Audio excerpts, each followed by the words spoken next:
here today and to fully welcome you fully in this space. We welcome people of all genders, sexualities, ages, races, ethnicities, histories, and bodies here. We welcome your mind, your heart, and your spirit here. We welcome all you are bringing with you today and all your heart longs to set down. We welcome all of you. We extend a special welcome to each guest amongst us. Guests are warmly invited to attend the Inquirers session today, immediately after the service in the parlor, to learn more about Unitarian Universalism and our church in a smaller, casual gathering. We invite our guests to fill out a welcome card located in the pew rack in front of you and drop it in the offering plate later in the service. You can also pick up a welcome packet at the back of the sanctuary. Hearing and assist devices and braille hymnals are also available at the rear of the sanctuary, and the fragrance-free area is located on the front right side of the sanctuary. If you are a visiting family, including children or youth, after the time for all ages, please join the children's recessional and head across the hall to the common room. There you will be greeted by someone who will orient you to religious education. Immediately following the service, everyone is invited for coffee and conversation in the common room. My name is George, and you can come talk to me at the guest table there. As a way to engage at First Church, I invite you to explore the announcements insert for the numerous opportunities available here. A few that we have is adults are invited to join our high school youth group in the room for a UU history discussion after the time for all ages at the 9 a.m. service today. Used book sale coming soon. Check your shelves for books, CDs, and DVDs to donate and bring them to the common room until Friday morning, March 28th. Volunteers are needed to help with the sale on Friday and Saturday morning, Saturday afternoon, and Sunday afternoon. For more information, see page 4 in the announcement insert. Make Fred happy. Make Lynn happy. We know the weather and daylight savings time conspired to prevent many from attending the stewardship celebration last Sunday, but there is still time to turn in your 2019 pledge today. At the membership table during coffee hour or from our website under Ways to Give. So make Fred happy, make Lynn happy. Turn your pledge in today.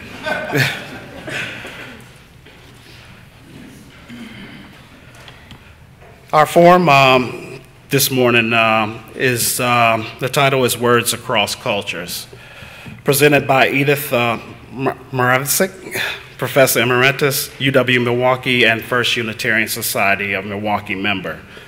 Join us in Max Auto Hall, second floor at 10:10 a.m. Once again, I welcome you to First Church by inviting you to join me in a unison reading of our mission, which is printed in your order of service. We gather to nurture the spirit, engage the mind, and inspire action. At this time, I would like to call Sean Henry up to do our chalice lighting.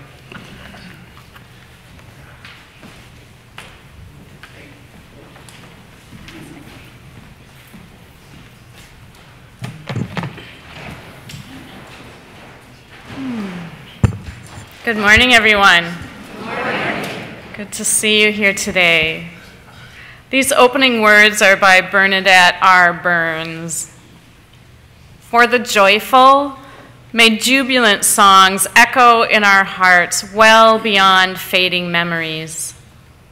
For the sorrowful, may gentle songs of solace bring lasting healing to our hearts and minds.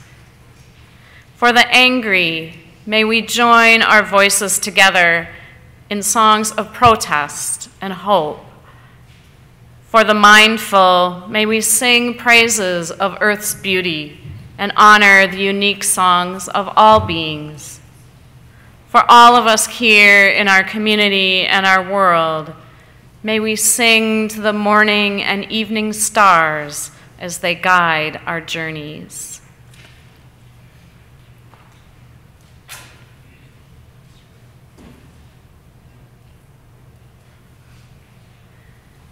Please rise in body or spirit to sing Come, Come, Whoever You Are, hymn 188, and we'll probably sing it through 3 times, eh? Hi, Beth. All right.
in getting to Sala Salou by Dr. Seuss. I was really happy and carefree and young, and I lived in a place called the Valley of Vung, and nothing, not anything ever went wrong, until one day I was walking along. And I guess I got careless, I guess I got gawking at daisies and not looking where I was walking, and that's how it started. Sock, what a shock! I stubbed my big toe on a very hard rock, and I flew through the air, and I went for a sail, and I sprained the main bone in the tip of my tail. Now, I never had ever had troubles before, so I said to myself, I don't want any more. If I watch out for rocks with my eyes straight ahead, I'll keep out of trouble forever, I said. But watching ahead, well, it didn't work. I was watching those rocks, then I felt a hard jerk. A very fresh green-headed Quillian quail sneaked up from and back and went after my tail. And I learned there are troubles of more than one kind. Some come from ahead and some come from behind. So I said to myself, now I'll just have to start to be twice as careful and be twice as smart. I'll watch out for trouble in front and back sections by aiming my eyeballs in different directions. I found this to be quite a difficult stunt, but now I was safe in both back and in front.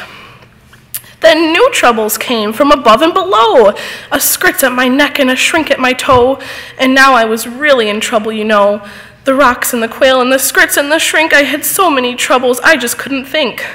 There I was all completely surrounded by trouble when a chap rumbled up on a one-wheeler rubble. Young fellow, he said, what has happened to you? Has happened to me and to other folks too, so I'll tell you what I have decided to do. I am off to the city of Sala Salou, on the banks of the beautiful river Wahoo, where they never have troubles, at least very few. It is not very far, and my camel is strong. He'll get us there fast, so hop on, come along. I jumped up behind him, then all through the day, the wubble webbed on a wobble some way. The road got more bumpy, more rocky, and more tricky. By midnight, I tell you, my stomach felt icky. And so I said, Mister, please, when do we get to that wonderful town? Are we almost there yet? Young fellow, he told me, don't start into stew. At sunrise, we'll drive into Sala Salou. And you'll have no more troubles, I promise, I do. But when dawn finally came and the darkness got light, that wonderful city was nowhere in sight. Instead of the city, we ran into trouble. Our camel got sick and he started to bubble. We had to pull him on the one-wheeler wobble. Next morning, we located Dr. Sam Snell, who knew about tonsils and camels as well. Our camel, he said, had a bad case of gleeks and should lie flat in bed for at least 20 weeks.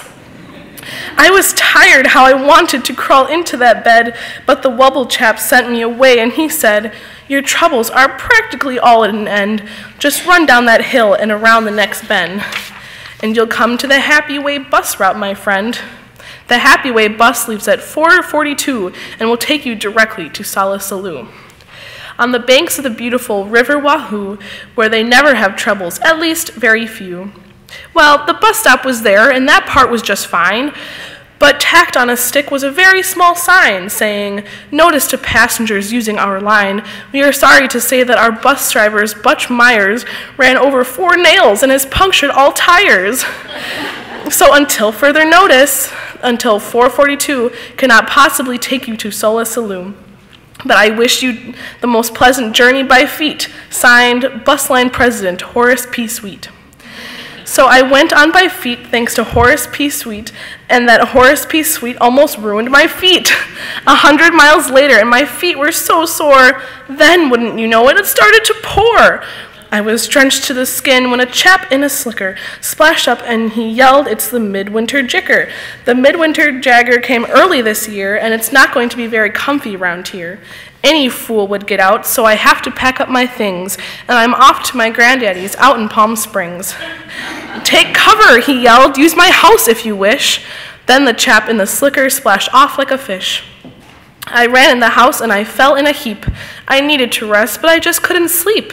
Did you ever sleep when your feet were like ice, with a family of owls and a family of mice? I listened all night to the growls and yowls and the chattering teeth of those mice and those owls. While the midwinter jicker howled horrible howls, I tossed and I flipped and I flopped and I flept. It was 5:15 when I finally slept. Then I dreamed I was sleeping on billowy billows of soft silk and satin marshmallow stuffed pillows. I dreamed I was sleeping in Solace Salou on the banks of the beautiful river Wahoo, where they never have troubles, at least very few. Then I woke up and it just wasn't true. I was crashing downhill in a flubberless flood with suds in my eyes and a mouthful of mud, and my nose full of water and my ears full of shrieks and the owls flying off with the mice in their beaks. And I said to myself, now I really don't see why troubles like this have to happen to me. Then, just when I thought I could stand it no more, by chance I discovered a tiny trap door. I popped my head out. The great sky was blue, and I knew from the flowers I'd finally come through to the beautiful banks of the river Wahoo. I couldn't be far now from Solace Salou. There it was with its glittering towers in the air. I'd made it. I'd done it at last. I was there. And I knew that I left all my troubles behind when a chap at the doorway that shimmered and shined waved me a wave that was friendly and kind. "Welcome," he said as he gave me his hand. "Welcome, my son, to this beautiful land. Welcome to sweet, sunny Salou, where we never have troubles, at least very few. As a matter of fact, we'll have only just one. Imagine just one little trouble, my son. And this one little trouble, as you will now see, is this one little trouble I have with this key. There is only one door into Solace Salou, and we have a key slapping slizzard. We do. This troublesome slipper moved into my door 2 weeks ago Tuesday at 3:45. Since then, I can't open this door anymore, and I can't kill the slipper. It's very bad luck to kill any slipper, and that's why we're stuck, and why no one gets in, and the town's got to pot. It's a terrible state of affairs, is it not?" "And so," said the doorman of Solace Salou, "my job at the door here is finished. I'm through. And I'll tell you what I've decided to do. I'm leaving," he said, "leaving Solace Salou on the beautiful banks of River Wahoo, where we never have troubles, at least very few. And I'm off to the city of Bola Bubal on the banks of the river Wuhal, where they never have troubles, no troubles at all. Come along with me," he said as he ran. "You'll never have any more troubles, young man." That's what the man said, so I started to go. But I didn't. Instead, I did some quick thinking inside my head. Then I started back home to the Valley of Vung. I know I'll have troubles, and maybe get stung. I'll always have troubles. I'll maybe get bit by that green-headed Quilligan quill on the place where I sit. But I've bought a big bat. I'm ready already, you see. Now my troubles are going to have trouble with me. At this time, we invite children and youth to sing verse 1 of the children's recessional and then proceed to class as the congregation continues. Will you please rise and body your spirit for children's recessional number 348, Guide My Feet.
as we enter a time of spoken meditation, followed by shared silence, followed by singing Spirit of Life while seated, I invite you to settle your body in the pew or the chair, find your feet on the floor, and bring your attention to your breathing. Allow yourself to be present to this moment, in this place, in this community. Spirit of life and love, Holy One of our being and becoming, that which is sacred within, among, and beyond us. We are grieving. We are grieving for the lives lost and hatred unleashed at Al-Nur Mosque and Linwood Mosque in the city of Christchurch, New Zealand. We are sad and angry and numb and admit a moment of despair that we will ever reach the beloved community we dream of and work toward.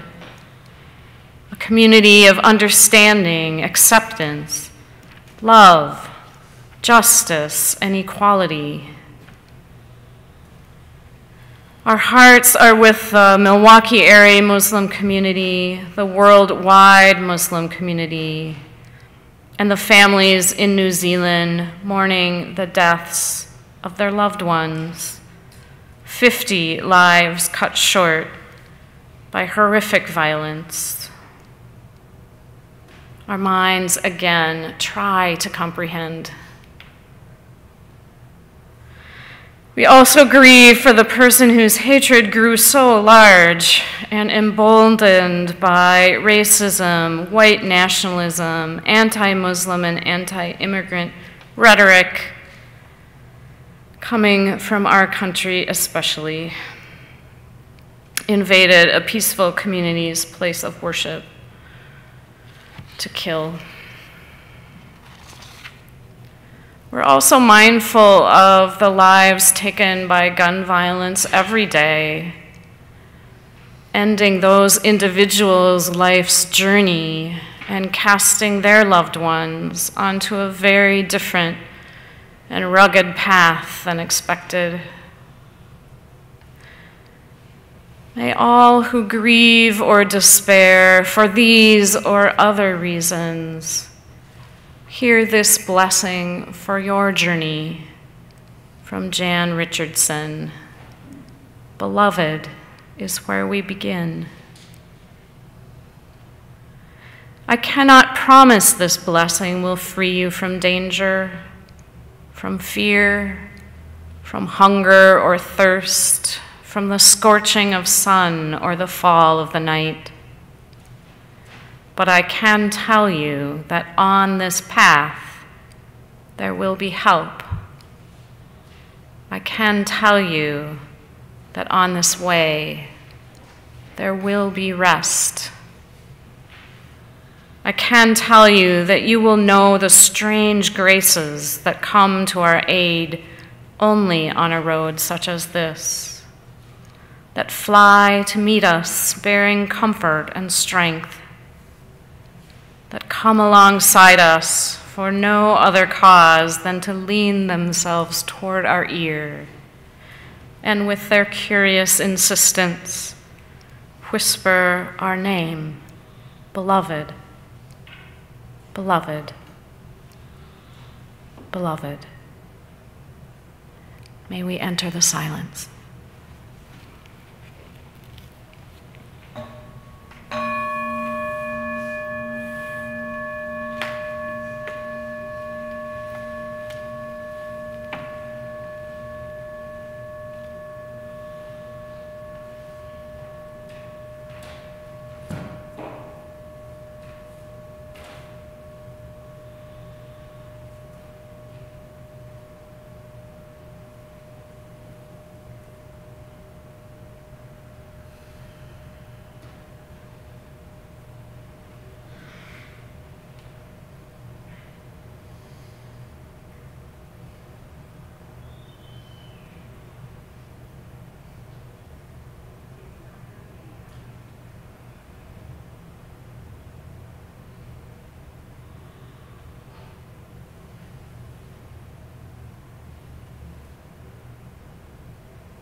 While growing up on my family's farm in Tennessee, some of my most vivid memories were in the summertime, on Sunday afternoons, after church, after Sunday dinner. Then I would join my grandfather along with his brothers and sisters underneath the walnut tree next to our house. I would love listening to all of their stories and watching them cut up with each other. For me, this was also a time for thinking and just simply relaxing. On those hot days, the walnut tree always provided enough shade to catch an occasional cool breeze. It was the best time for reflection as I remember it. In the South, everything happened slow, amazingly slow for me. Destination, accomplishment, excitement were all so very important to me. Therefore, I spent a lot of time dreaming. Mostly, I dreamed of a successful career in finance and a highly charged social life, preferably in New York City. But first, I thought jokingly to myself on many occasions, I have got to get off of this farm. Eventually, I left the slow lifestyle of the South and was anxious to start a new life in the big city of Milwaukee. Things happened for me very quickly. I met new friends and started new relationships with my cousins, uncles, and aunts that I had only known on a limited basis when they came down to Tennessee for a family reunion or when I came up here for a family picnic. I remember feeling like I had truly started a new life journey. In Milwaukee, I could move at a much faster pace in life, unlike the slow pace of the South where there were no speed bumps because there was no speed urgency to do anything. Some years after I had become settled and content in my life, I traveled back to Tennessee for a friend's wedding. There I reunited with an old girlfriend from high school that was living in New York. We exchanged information and began to talk by phone on a regular basis. After some time of getting to know each other again, we decided that I would fly out to New York for a visit. I was very excited. My life was good, but I felt as if there was a light being shined onto a different and much more intriguing path. Finally, the day arrived for my departure to New York. I had an 8 a.m. flight. I arrived early, made it through check-in, and patiently sat on the concourse reading while I waited for the boarding call. After a while, I began to become concerned since it was getting close to 8 and I had not heard a call to board the plane. In my excitement about my trip, I had not noticed that it was a very foggy morning. I hadn't heard the announcements that some flights were being delayed and canceled. It turns out that my flight had indeed been canceled. I arranged for a flight later that morning, but when the time came, that flight was canceled as well. I arranged for a flight later that afternoon, but it too was canceled. Well, the fog never lifted. I ran out of flights for that day, and I never made it to New York. I felt emotionally and physically stuck on the concourse and stuck on a path that was dark for the first time in a while in my life. I was disappointed and could not stop wondering if this speed bump was a sign to allow myself to go back to reflection under the walnut tree, in spirit at least. Although very troubling for me, this experience forced me to take a look and reflect on where I had been and where it is that I really wanted to go. After weeks of contemplation about my life and whether or not I should pursue a life in New York, I came to the conclusion that I liked the life that I had built right here in Milwaukee. I entered a new stage in my life after my failed trip. I doubled down on the friends and family that I had come to rely on and to share my life with. For many years, I had the same friends, life friends as I thought of them. It was not the destination that I had planned, but it felt like I was in the right place in my life. However, at some point, my friends and I began to grow apart. We failed to be the close and cohesive group that we were for years. We had all changed, and it was becoming apparent that we needed to find our own separate paths. For me, it was as if I was suffocating. At the time, it was very difficult to picture my life without these life friends that I had become to rely on so much. I could not fathom how I would get through a weekend without coordinating what we are going to do for fun. I really felt the need to take a good look at my life to find what was missing and where I had gone wrong in my journey that had me at this juncture of despair. One of the things that caught my attention in my reflections was that I had not been a churchgoer in years. It struck me as very odd when I realized it because church had been a very prominent thing in my life while growing up, and I had no idea when or why I had strayed from it. I started to attend a church where some of my family members went, but I did not find the fulfillment that I was looking for there. So I decided to go to a few random churches. I simply walked into a few churches of different denominations, sat down and waited for something to happen. I was hoping that the old spirit of my home church in Tennessee would present itself to me again. However, this has not resulted in me finding what was missing. It was not until I talked to an older friend and told her about my desire to find what is missing spiritually from my life. I told her that I grew up as a Southern Baptist and that I have tried several religions outside of Baptist, but I had not found any particular denomination that felt right. Well, she said, there is this Unitarian church over on the east side. I am not sure what they believe exactly, but I would say that they might be a good place for a lost soul such as yours.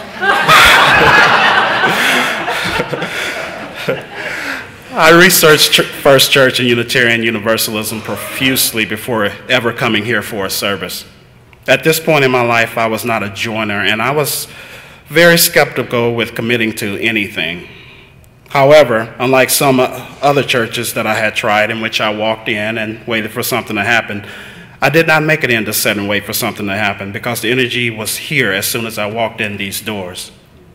The communal feeling brought me back to those summer Sunday afternoons at the church under the walnut tree. I appreciated the shade of community and the cool breezes of fellowship and social justice here at First Church. My journey as I had planned it under the walnut tree never materialized into the high-powered and super excited lifestyle that I wanted. I never reached the destination that I thought I was headed for, but I am still on my journey. Speed bumps still come in my life just like they come in everyone else's, but I have found since becoming a member of First Church that I have an entire community on the journey with me. I have learned that in the words of one of my favorite writers, Ralph Waldo Emerson, life is a journey, not a destination.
My father wrote about an adventure with a flat tire in his memoirs.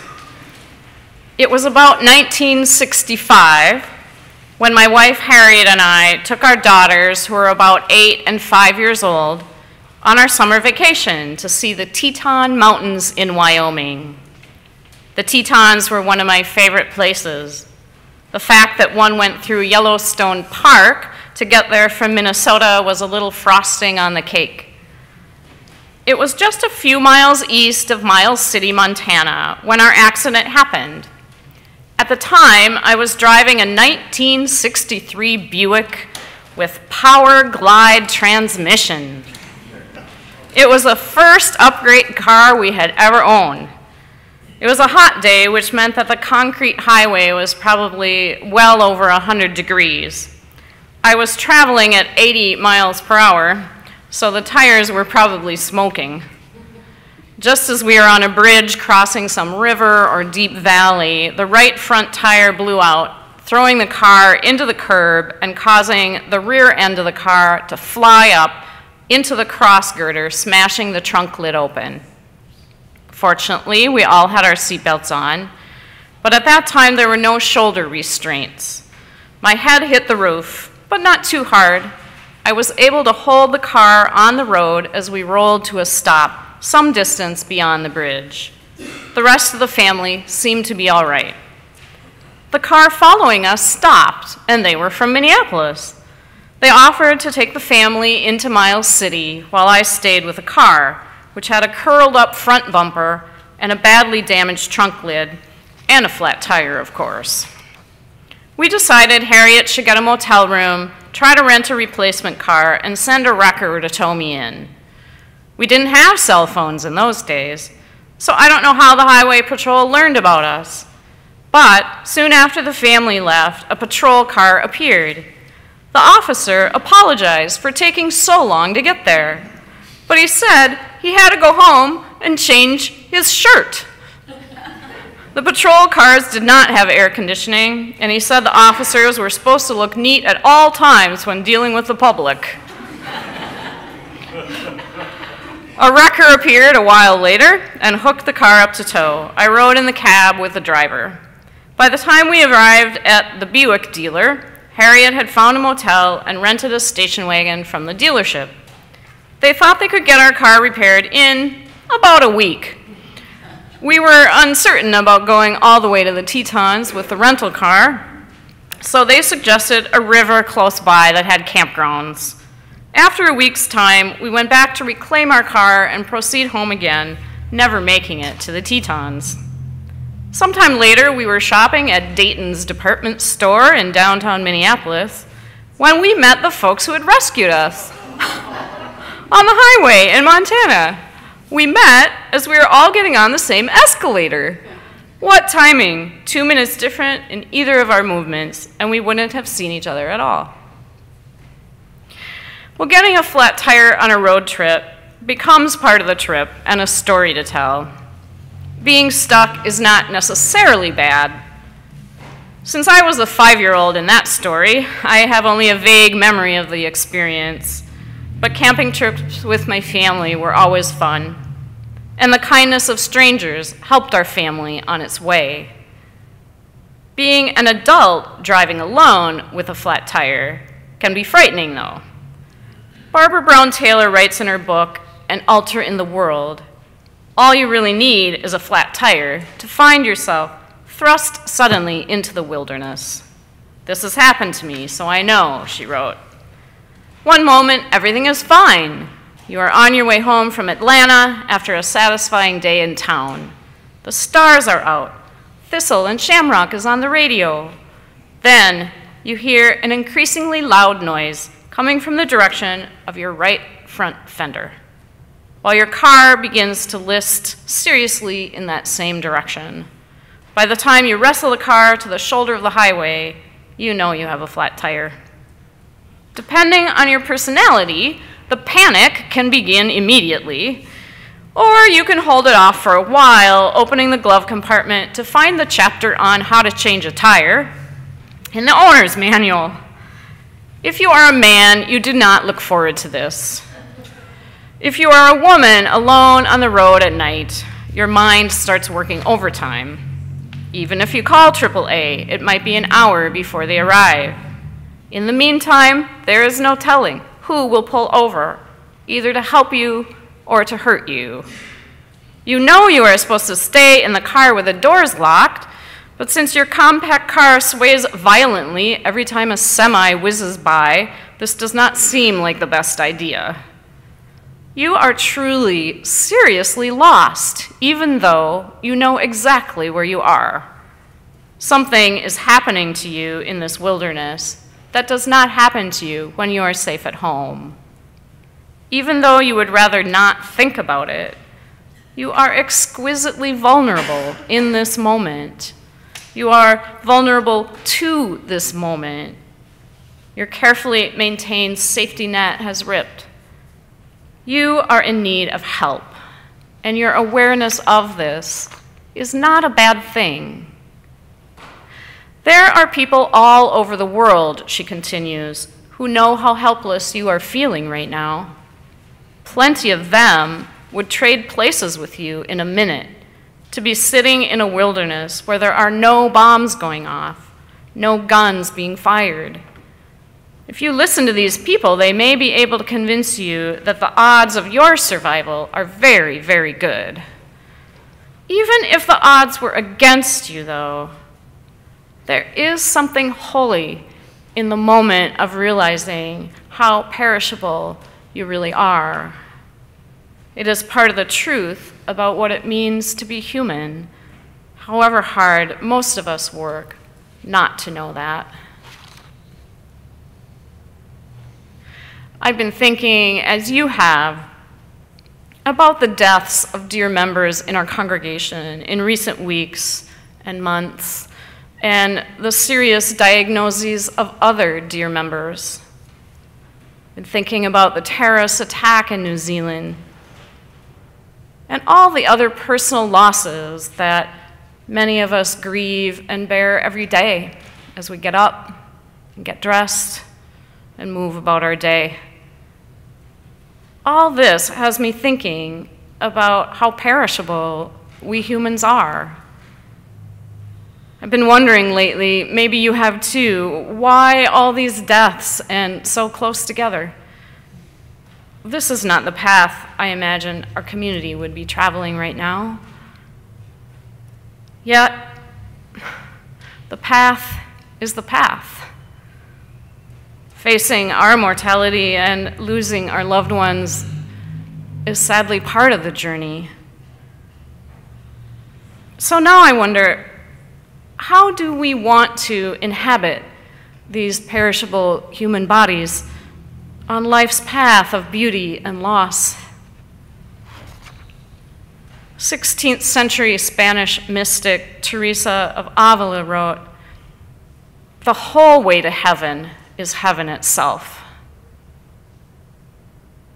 I wonder, how do we find bits of heaven on the road that has so many other bits of hell?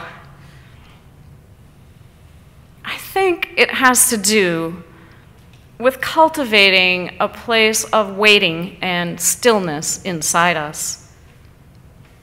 When we're traveling a road with speed bumps, flat tires, obstacles, losses, we find waystations in unexpected places, within ourselves and with others. Travel writer Pico Iyer, in his TED Talk called "Where is Home?", spoke about staying at a hermitage in Northern California right after his house burned down in a wildfire.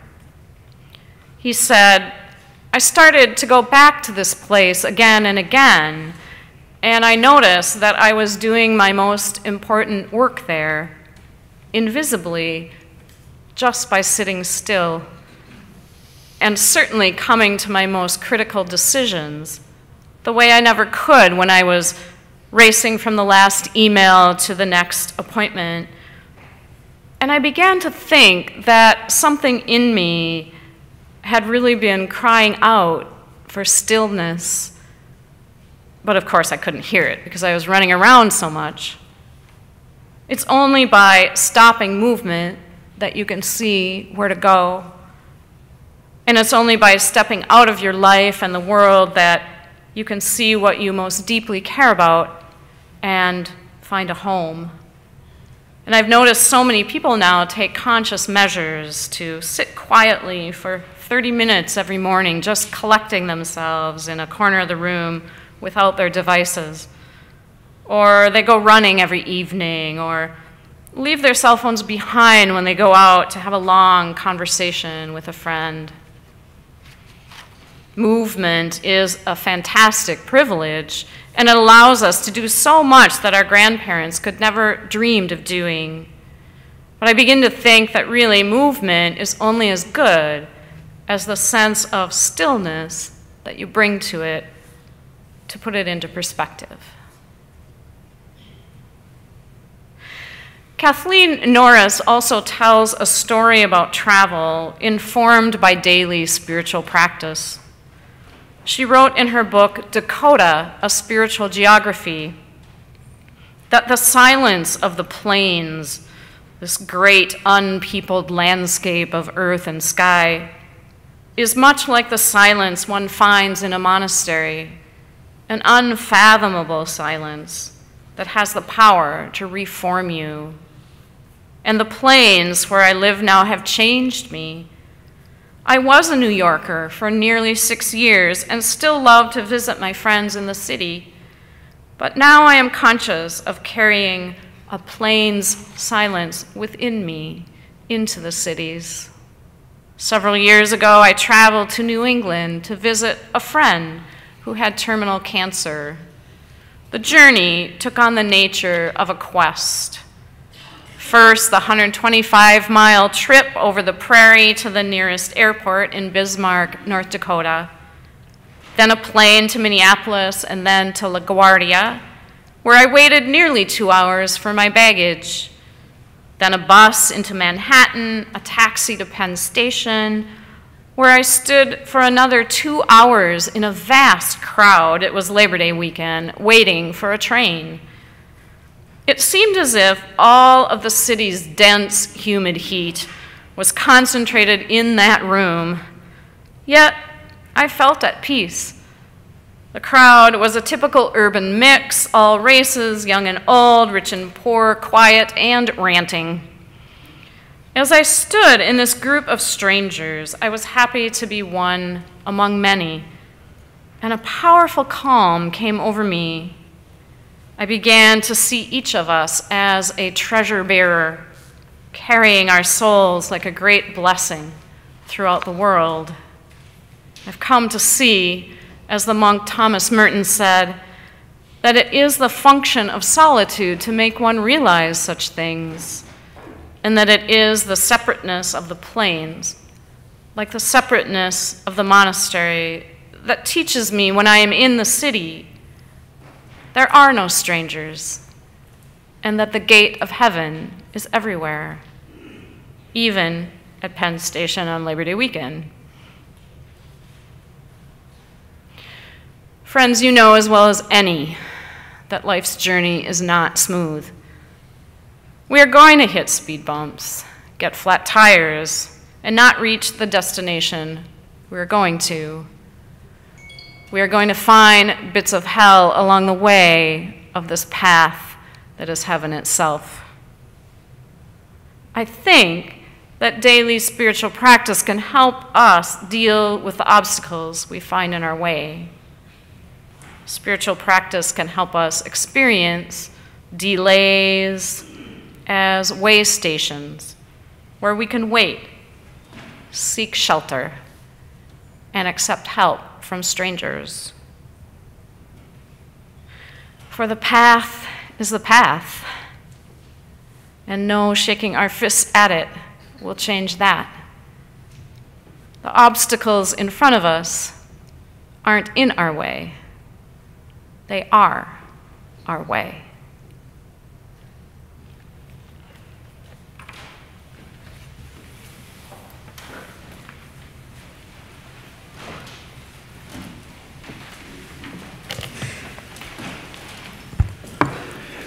Every week we have an opportunity to practice our values through sharing our resources.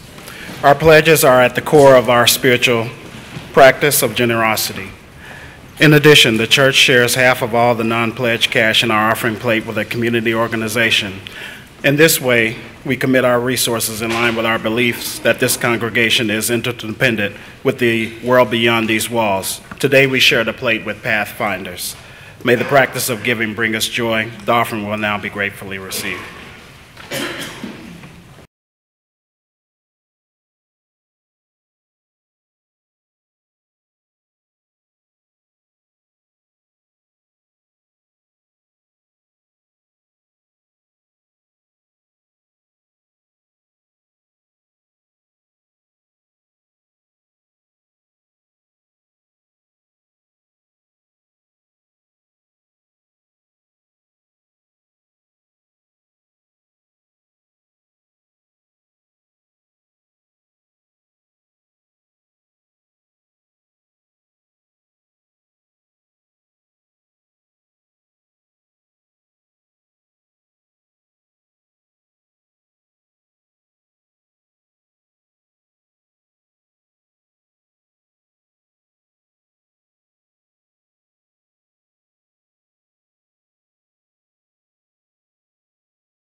Please rise in body or spirit for the responsive reading by Wisława Szymborska.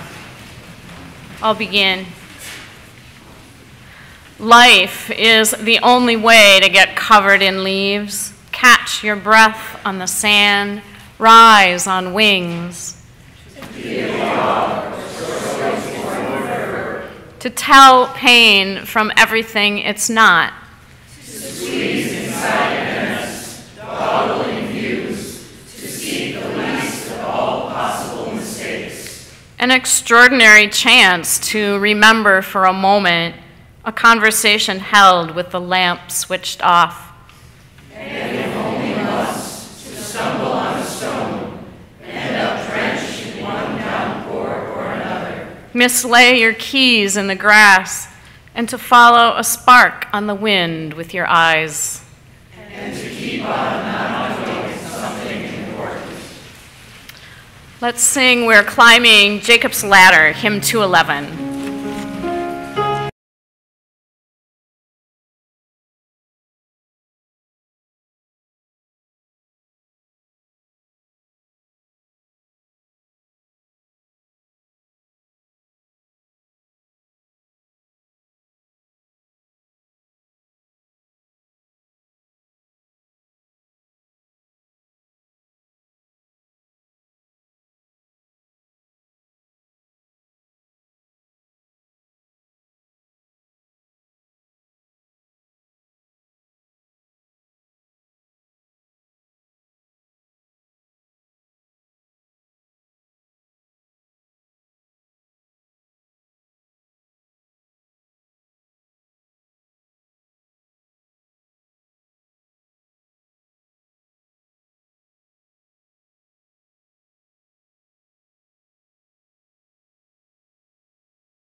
These closing words are by Eric Williams.